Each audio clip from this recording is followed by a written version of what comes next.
Hello, men. Saturday check in for the High Value Man people. Where are we? Let's go live there. What is Saturday? That's why we're here. I am probably, what time is it? 3:45. So it's definitely a little bit later than normally planned. But the week has concluded. Still summer. Still plenty to talk about as we do these little weekly updates. Encouragement reminder for me to drop in and do a live with you all, and to keep everyone up to date and abreast of all the things that happen in High Value Man, or maybe just my life. We did during lockdown we did some kind of probably nearly about 80 episodes of the wrap up, which was Glenn and I on a Friday, just talking about our week, which might sound a bit shit, but actually you can't help but have a laugh when you're chatting with Glenn. And so it was, which, by the way, is an interesting subject because I had new intros and outros done for the podcast, and that's going to kick off again at some point this week. I've got lots of guests lined up. We just got to start recording them. So if there's a podcast that you enjoy and want it, and as a basically the guest that you think I should, I'm just looking at these messages. Facebook wants you to do this and that. I don't know. We're going to keep going. If there's a guest you've heard on a podcast recently that you think would be awesome for the High Value Man podcast, then let me know. In fact, the Johnny Jensen Show podcast, then let me know and we'll get them on, or we'll endeavour to get them on. I've made a list of all the books I've read. Obviously, some people are dead, so we're not going to get them on the podcast. But of all the books I've read, people I would love to chat to, Bruce Lipton, who wrote Biology of Belief. I would love to get him on the podcast. Dr. Joe Dispenza, he's everywhere on YouTube now. I first saw Joe Dispenza in about 2007. My friend Leela, aka Karen, introduced me to What the Bleep. So that's like a long time ago. So that's his trajectory of how he's now so well known and talked about in the world of sort of meditation and like what meditation can do for you physically, mentally, emotionally. Good stuff. By the way, I have this week completed the Meditation for Men That Don't Meditate program.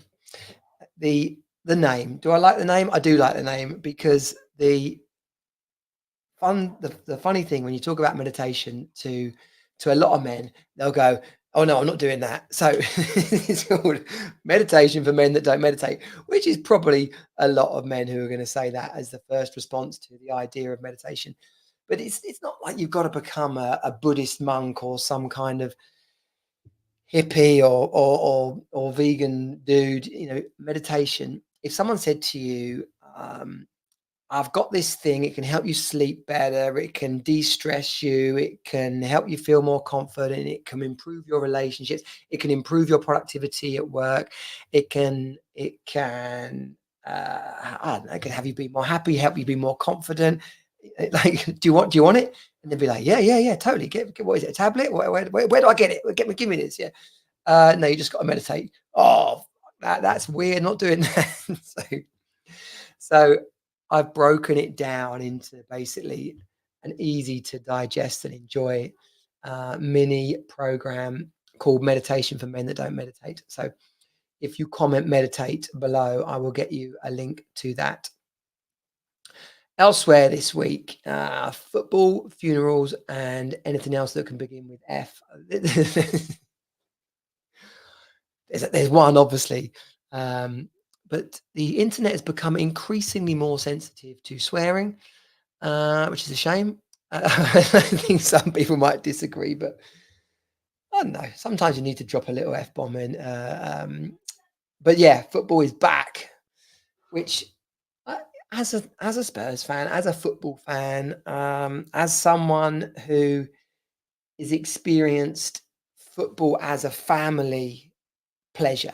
Like when my mum died, so before my mum died, I remember my dad going off on Saturdays to the football, and then he'd come back we'd be kids, we'd be playing in the day room Saturday evening by that time, and then he'd come back in, and so would be the end of that evening, but he'd be back. So it was exciting when he'd come back. Then when my mum died, he started taking us to Tottenham. We had season tickets, and it was sort of his way of making things all right, basically. And it was great. Every other weekend, getting in the car, going up to Tottenham, either Pizza Hut or McDonald's, walking down to the ground. The whole experience with my brother, with my dad, so that family unit that had been rocked so much through football, through trips out, we're able to probably in my dad's way of being able to handle it all, being able to communicate or not communicate the subject. This was a good way of doing it. So, and then I have spent through many years. My boy's now 14, so and we split up when they were 5 and 3. So watching football, playing football, it's also been a cornerstone of how we've got through this, how we've bonded, how we've kept the show afloat.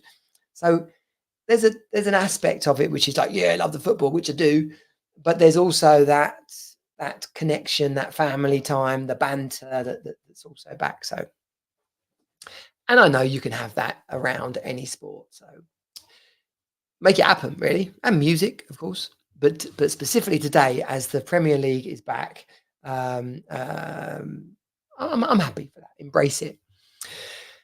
Funerals. Well, my children experienced their first funeral this week. Sadly, my ex's dad passed, and obviously the kids had their first funeral. So it's something that people handle in different ways, and I, through my journey around people dying, obviously being 9 when my mum died, it was a relatively early doors experience in that respect for me. But it you end up, and I'll save you the longer story for a podcast episode, but this idea of the wheel of life. Life is a natural cycle, and all we can really do is enjoy it for the period of time that we get to enjoy it. But when that first funeral comes, it is it's an experience. As I said to my kids, you've no idea how today's going to go, but enjoy it. And I don't mean like, yeah, we're going to a funeral, but enjoy the experience. Really from the point of view of have happy memories about the person you're saying goodbye to. Try not to focus too much on the loss of someone, because ultimately it's inevitable. They're going to leave us. I know my dad's 81 now, and you don't want to wish anybody away, but you just know the call's going to come, and it is to be savoured every time you get the chance to spend the afternoon with them, watch the football, have a beer, get the piss taken out of you. You just got to enjoy it as part of the wheel of life. So funerals for me do become a celebration of the life of the person that has passed. And of course, we've chatted about it. I'm not going to share all that, but it's you're there to support and hold your kids up, let them be where they need to be at, but at the same time, without making it too significant and fall into pieces, because I don't think that anybody who's passed would want that for you. They want to look down upon you if you're on board with that sort of concept, that they want to see you thriving. They want to see you remembering the good times and honoring their memory, like by going on and enjoying your life, succeeding, embracing love and relationships and the people around you. And ultimately we're touching here on high value principles. That's what I want for everybody, to be able to enjoy and move through, celebrate good times and bad times, because ultimately they're experiences that, as I often say, consider that everything that happened to you up till this point had to happen so that you could be the man you need to be tomorrow. All the good, all the bad, people passing, coming into your life, moving out of your life, it becomes chapters. And when you can frame it as a chapter, you're like, wow, that was great. New chapter. Okay. Doesn't look quite like I expected, or whatever version of that. How can we make the most of it? What does thriving in this new chapter look like?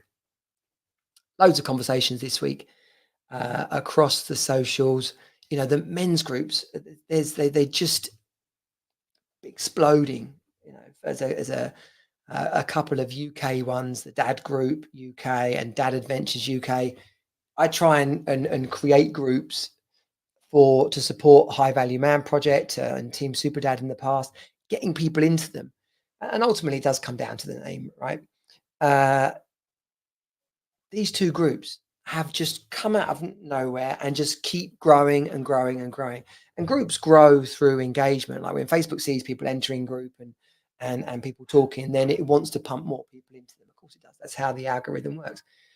But to see these two groups start from nothing a couple of months ago and be at a couple of thousand, even more already, the idea that men don't like to talk is just nonsense. You got to create an environment, create the space, especially now the new anonymous poster, anonymous member feature. People were sharing and asking and so many things about relationships, about health, about parenting, about sex. And so men want to be supportive. We do want more, and that's what this is all about. I've also been finishing up a great book this week. Normally I listen to self-development, personal development, educational, autobiographical, those kind of books, the kind of things I listen to. But I have been listening, and I guess it is non-fiction. Fiction. It is true, real fiction. Yeah, non-fiction, fiction. Yeah, fiction. It's called Rave New World, and it's a guy who used to be a journalist for Mixmag, and ended up being a promoter for various raves and clubs and Rave New World. It's a great book. If you've never been, if you've never raved, if you've never clubbed, been into dance music, then it's going to be a crap book for you. You're not going to enjoy it at all. Unless you feel like you missed out, but even then it's not going to resonate very much. But for those of us that were there, are there, then it's an absolutely brilliant book. And as I drove down to pick up my kids from where the funeral was this week, I pretty much finished off listening to that. So it was an enjoyable journey, and then I mixed it up, punctuated it with putting on some house tunes as I drove along. The request to drive down there, can you come and pick them up? A 5 and a bit hour drive with the traffic. I don't know what kind of person would have said no to going and doing that. I really don't. For me, it was an obvious, easy yes. You do it. Like when you're talking about supporting people, especially your kids, but when you're supporting your kid's mum, like every kid needs a mum, in the same way that every kid needs a dad. So why wouldn't you, to whatever degree possible, without getting mugged off or having, like literally being taken for granted, but when the need is there, you step up. Again, that is a high value man principle. Both those things, not getting mugged off, setting boundaries, and being appreciated, of course, but then being able to see past your own needs to do something for other people, absolutely vital. So you jump in the car, you make the round trip journey about what was it? About 5 and a bit hours down and about nearly 4 hours back. So, but the chance for some time on your own, the chance to put some tunes on, to listen to some stuff and drive, embrace it. And so as we hit 15 minutes, I guess that's the message for this week for you, is embrace it. Embrace the ups and downs, whatever comes your way, the opportunities for you to step up and be a contribution to others, especially your kids. Why wouldn't you do it? I like to think that you know, a givers get mentality will see you right. What's it? I think it's Jim Rohn used to say, um, you get what you want by helping others get what they want. A version of that. A version of that. So take that with you as you go into the rest of this Saturday. My girlfriend Jo is back. Yes, back from her trip to Oz. And so I've got a fun-filled week of seeing her and having the kids back and basically enjoying the remainder of a 2024 summer. Get out there, have some fun, and be the man you want to be. Take it easy, guys.